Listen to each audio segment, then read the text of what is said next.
আসসালামু আলাইকুম এভরিওয়ান, আমি সিথি আমার চ্যানেল এসকে স্টুডিওর তরফ থেকে আপনাদের সবাইকে স্বাগত জানাই। আজ আমি আপনাদের সাথে সিম দিয়ে তৈরি দুর্দান্ত একটা রেসিপি শেয়ার করছি। সিমের এই রেসিপিটা গরম ভাতের সাথে খেতে দারুণ লাগে। সব ভাত এটা দিয়েই খাওয়া হয়ে যাবে, অন্য কিছুর প্রয়োজনই পড়বে না, এতটাই অসাধারণ স্বাদের হয় খেতে। তৈরি করা খুবই সহজ, কম সময়ের মধ্যেই আপনারা বানিয়ে ফেলতে পারবেন। সিমের এই রেসিপিটা করার জন্য এখানে আমি বিচিওয়ালা সিম নিয়েছি, আর সিমগুলো প্রথমেই কিন্তু আঁশটা ছাড়িয়ে নিতে হবে। ঠিক আমি যেভাবে সিমের দুই সাইড থেকে আঁশটা ছাড়িয়ে নিয়েছি, একই প্রসেসে সবগুলো সিমের আঁশই কিন্তু ছাড়িয়ে নিতে হবে। আর এই রেসিপিটা অবশ্যই কিন্তু বিচি বড় যে সিমে থাকে সেই সিম দিয়ে করলেই ভালো হয়। আর সিমের আঁশটা ছাড়িয়ে নেওয়া হয়ে গেলে সিমগুলো দেখুন এভাবে ছোট ছোট সাইজ করে কেটে নিতে হবে। বিচিটা ভেতরের দিকে রেখেই কিন্তু বাকি সিমগুলো একই প্রসেসে ছোট ছোট করে কাটতে হবে। তো আমি বাকি সিমগুলো কেটে নিয়ে তারপর আপনাদের দেখাচ্ছি। দেখুন চলে এলাম সকল সিমগুলোই খুব সুন্দর করে ছোট ছোট সাইজ করে কেটে নিয়ে। এখানে সিমের বিচির দিকটা ভেতরে রেখেই কিন্তু সব সিমগুলো কাটতে হবে। আর সিমগুলোর ভেতরে দেখুন একেবারেই কিন্তু বিচিতে পরিপূর্ণ। তো সিমগুলো সব কাটা হয়ে গেছে, এখন খুব ভালো করে পানি দিয়ে সিমগুলো ধুয়ে চলে যাব রান্নার জন্য। গ্যাসে একটা কড়াই বসিয়ে দিয়েছি, আর সেই কেটে রাখা সিমগুলো দেখুন খুব সুন্দর করে কিন্তু পানি দিয়ে ধুয়ে নিয়েছি। এখন প্রথমেই কড়াইতে সিমগুলো দিয়ে দিব, আর সিমটা সেদ্ধ হওয়ার জন্য এখানে অল্প একটু পানিও দিব। যেটুকু লাগে সিমটা সেদ্ধ হতে ঠিক সেই পরিমাণ বুঝে পানি দিতে হবে। আর এখানে আমি 3টা কাঁচা ঝাল দিচ্ছি। তো ঝালটা আপনারা যেমন পছন্দ করবেন সেটা বুঝে এখানে কাঁচা ঝালগুলো দিবেন। আর কাঁচা ঝালটা এখানে আমি ছোট ছোট সাইজ করে কেটে দিচ্ছি।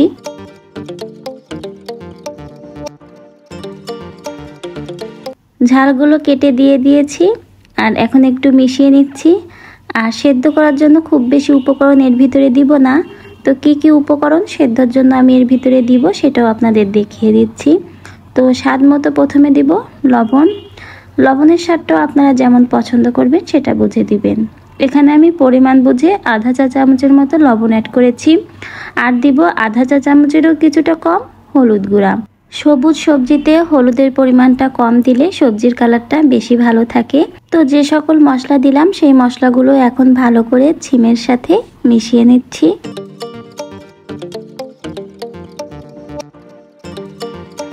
সিমের সাথে মশলাগুলো মিশিয়ে নিয়ে এখন ঢাকা দিয়ে সিমটা সেদ্ধ করে নিব।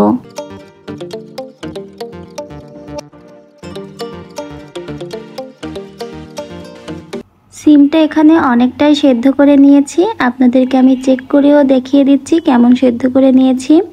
একেবারে কিন্তু গলে ফেলার মতো সেদ্ধ করব না, ভালো সেদ্ধ হয়ে গেলেই এর ভিতরে কয়েক কোয়া রসুন আমি অ্যাড করে দিব।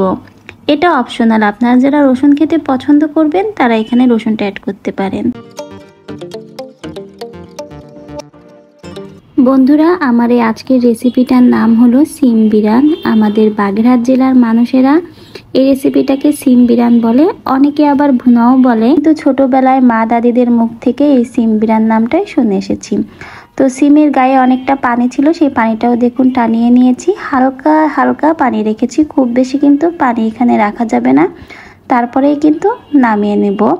নামিয়ে এখানে আমি বাগার দিব বা তেলে দিব, আপনারা যে যে নামেই বলে থাকেন। তো নামিয়ে নিয়েছি, আর কড়াইটাও কিন্তু ভালো করে ধুয়ে নিয়েছি।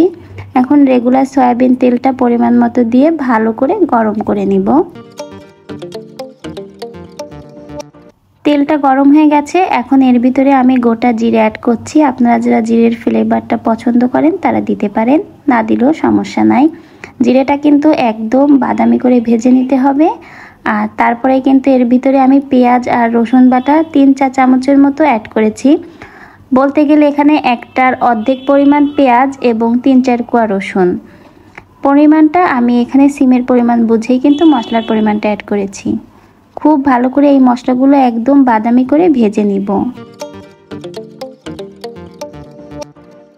মশলাগুলো খুব ভালো করে ভাজা হয়ে ঘিরানটা ছড়িয়ে গেছে। এখনই আমি সেই সেদ্ধ করা সিমগুলো অ্যাড করে দিব। সিমগুলো অ্যাড করে দিয়ে চুলোর হিটটা কিন্তু মিডিয়াম টু লো এর মাঝামাঝি রাখবো। তারপরেই সিমের সাথে বাগারের মশলা বা তেলের মশলাটা খুব ভালো করে মিশিয়ে নিব।